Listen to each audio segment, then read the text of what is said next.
Next is Gantz. And for Gantz, I wrote a review a year ago when I watched it, so I will be using that as a reference. Overall, I didn't enjoy it, but we'll break it down.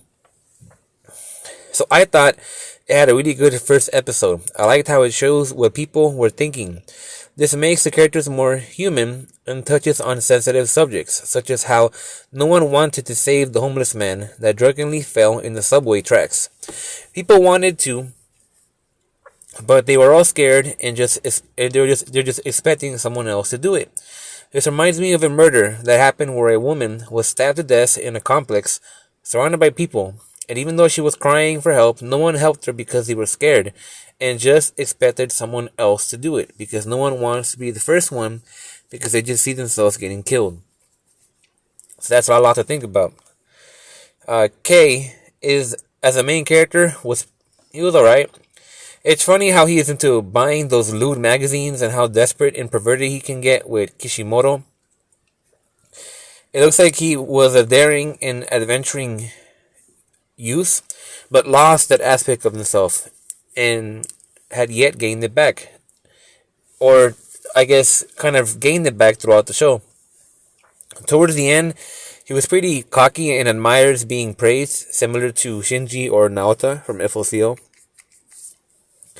And he builds up all this courage and character development as a hero just to be completely defeated and wanting Kato to shoot him and end his misery. Yeah, so he was pretty pathetic towards the end. That was embarrassing.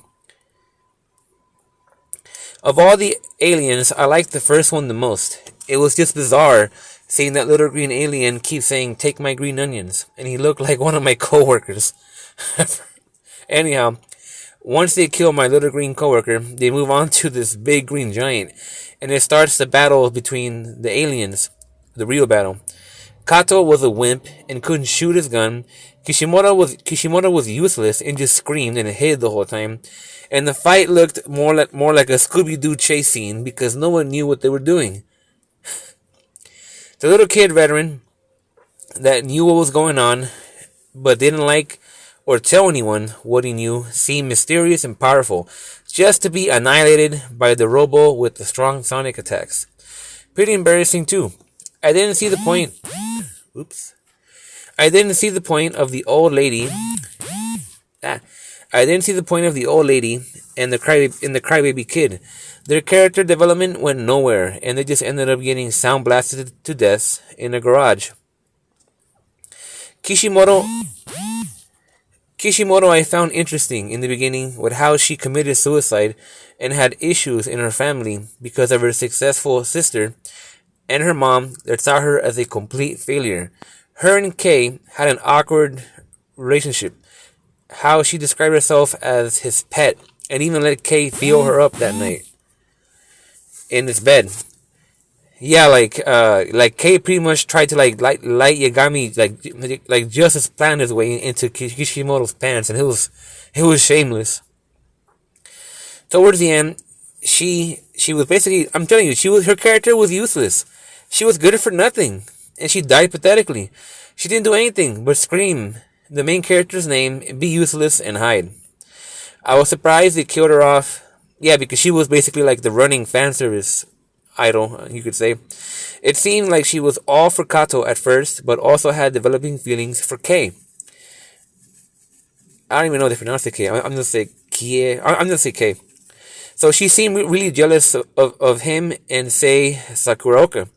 It was funny seeing Kishimoto bump into Sei and Kay, getting it on and looking as if she was getting jealous. But it's inconclusive, and there's no closure on what she really wanted, based off just the anime. Karo was this moral, always do the right thing type of guy that was too nice and reluctant even to kill the aliens. It didn't make much sense. He had all this hard time killing these things, but he was quick and easy to shoot Kay in the leg. You know, when all the other times he had to do other serious things, he would just freeze up. So him and his brother were cute. It was sad how their caretaker was beating the little brother and not giving them food just to kick them out, when and then Kato did stand up and defend his little brother, at least from that wicked woman. The other fights with the aliens were awkward, and there wasn't much action. It's mostly running away and talking while the aliens just stand there and do nothing. The last fight with Kato and the statue was kind of random, how no one could win, but Kato just grabs a random sword and cuts its head off. Another thing that was funny about K is how he'd get erections, and they'd even help him unlock his suit powers. There were a lot of funny things, like the school being called Tit Nipple High. Kato losing his mind because a homosexual boxer is out for his butt.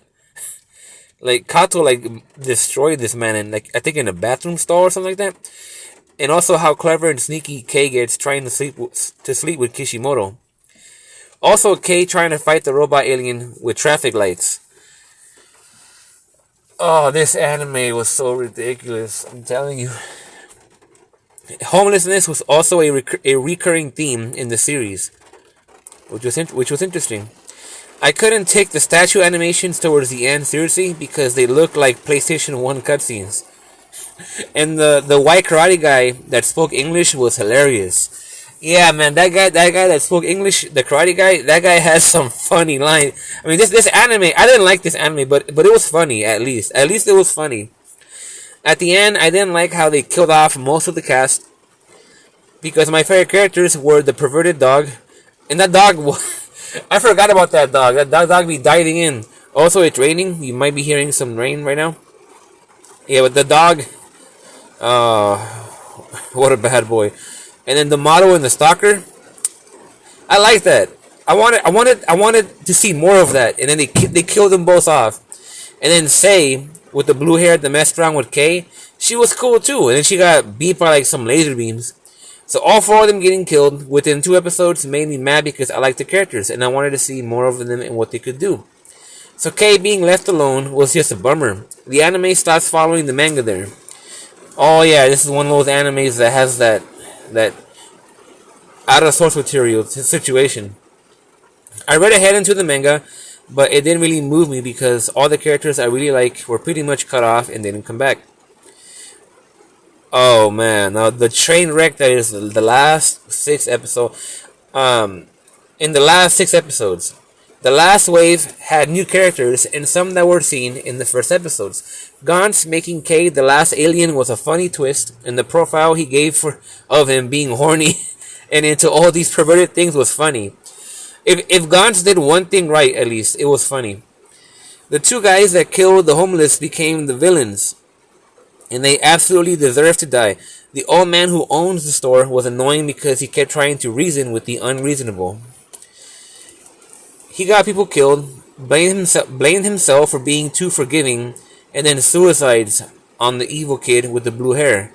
Kei and the woman he stayed with last get transported to a moving train, and at the end, Kei makes a gun shape with his hand and pretends to shoot the oncoming train. I am pretty sure it's a reference to another. he did a bang. He did a Spike Spiegel bang right there. So in the end, we don't know who Gantz is, what he wants. Everyone stays dead. Kei is maybe alive, and we don't find out where the blue-haired kid was teleported to. The ending wasn't really an ending. In the manga, at least Kato comes back, and there's this whole alien invasion on Earth arc. So I would prefer the manga's ending to the anime's. I mean, of course. I mean, when you out of source material, it's like the studio has to improvise, and that's not a good thing. Now for the CGI film, the live film. So the CGI Gantz film was actually really good. Now this is different, I think, from the anime. I think it should be. I actually liked it more than the anime itself. It takes place deep in the manga, way after the anime ends. Okay, so I guess it's connected to it. So the movie pretty much revolves around Kato. Kei gets killed in the beginning, and Kishimoto and the other characters are pretty much still dead. The movie did a good job redeeming Kato's character from the earlier times. Kato was such a crybaby in the anime. He was pathetic. He couldn't do anything. He was just a sad, mopey, feel-bad about me character. I didn't like him at all. And it makes sense at the end why Kato gets killed in real life. and acts like he's never been sent to kill aliens before. The aliens in the movie are much more advanced and actually have powers besides just being fast and strong. The romance between Kato and the new character Anzu was done pretty well, and it was sweet to see what happened at the end between the two of them. So that's what I think about Gantz.